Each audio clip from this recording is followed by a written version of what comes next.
For well we know, nothing stirs a man's protective instincts like fragility. Yet Navia maintained faith in her husband, certain his kindness stemmed from royal benevolence, merely helping an unfortunate subject. Yet the women who have accompanied him since childhood were genuinely concerned for him. Navia set down her teacup, gazing at the clear sky. She sighed helplessly. What good would investigating that woman do? Born into imperial royalty, she'd been taught since childhood that men taking new lovers was inevitable, especially when her husband was the most powerful emperor, who could have any woman he desired. She could only silently convince herself the emperor must have kept that woman, out of mere sympathy. At dinner, the queen casually mentioned, "I heard you brought a slave from the hunting grounds." The emperor's face remained shadowed. Evading the question, he countered, "How did you hear of this?" With perfect composure, the queen steered the conversation back. "Who told you? That hardly matters. I simply ask if it's true." The emperor fell silent, impatiently wiping his mouth with a napkin. He cut short their twice-weekly dinner, blaming the awkward atmosphere entirely on the queen's impropriety, coldly rebuking her. Why must you spoil the mood?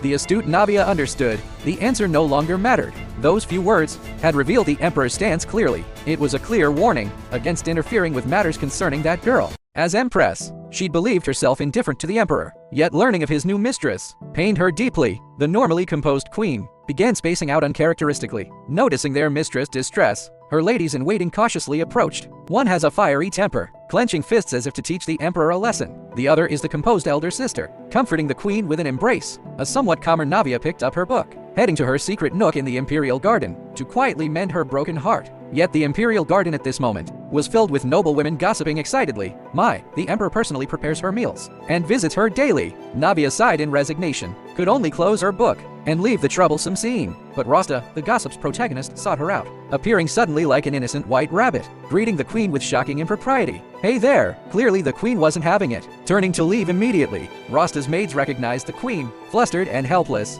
trying to pull away the insolent Rasta. But the brazen girl stepped forward, with a pouting expression that said, "You're ignoring me," written all over her face, pestering the queen for an introduction, making the queen sigh in exasperation, silently lamenting to herself, "I hope we never meet again." She turned to leave, only to have Rasta grab her sleeve again. The sound of tearing fabric sent Rasta's maids into panic.